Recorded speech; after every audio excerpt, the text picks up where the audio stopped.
Okay, this is week 10 for fine arts. This week we're doing musical scales and playing a simple tune on the tin whistle. You're going to start again by introducing the vocabulary. This week our new vocabulary is scale, octave, sharp, flat, and tempo. We are going to review our vocabulary first, maybe hand out all the vocabulary words to your students and have them hold them up and see if each student holds them up, see if they can tell you what that word means and give an example, and they can define it for the class. We're going to review our notes on our staff that we have, our big staff, and we're going to put the notes on each line. You can also, there's a link to a video that you can, in your lesson plans, that will show you how to draw a staff with whole notes, half notes, quarter notes, dotted half notes, eighth notes, treble clefs, bass clef, and the time signature. It will also show you measure, and it will, and all of that is right here in your lesson plan. So you'll do some review. That should just take maybe 5 to 10 minutes at the most. Then you need to introduce your scale, octave, and tempo. You're going to be looking in your book.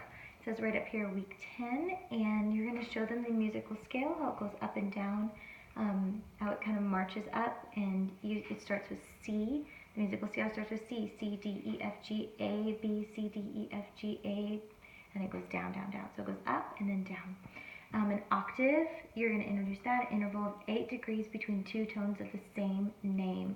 So an octave would be C to C, and that's an octave. So if on a piano, you tell them how you do a scale. If they play piano, a scale would be all the way up to C and then all the way back down again. That's an octave. Let's see, the tempo is the rate of speed in which you play or sing, and that's all up here.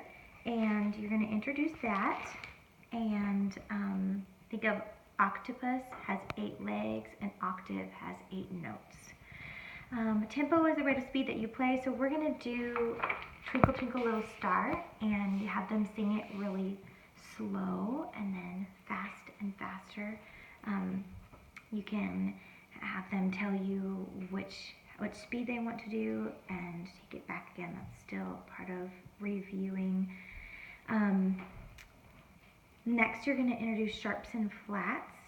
So that's also here on this page. You can talk about how it's a sign used to indicate a note is being raised by a half a step. So a sharp is shown like this, like it looks like a tic-tac-toe grid, and a flat sign looks like a little B in front of the note. It's to be lowered by half a step. So you can talk to them about a piano and a keyboard. When they look at that, the black notes are going to be your sharps and flats for most of them. There's a couple exceptions there.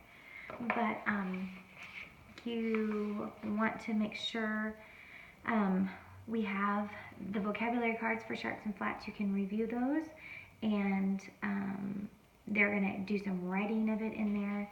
And then for an optional activity, they're going to play examples. We can say like a sharp goes up and a flat goes down, so I could play a note.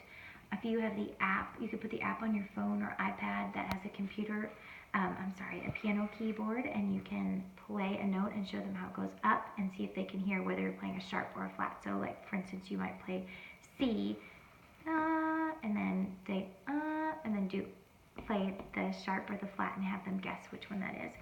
Then you'll review, so you're going to spend about 15 minutes on all that review and your new instruction, and then you're going to spend 15 minutes on playing the tin whistle. So before you start tin whistle, of course, each week, you're going to want to go over the rules and what your expectations are for the class, and then you're going to talk about rest, chin, and playing position, and you're going to practice as the conductor, starting and telling them when to stop.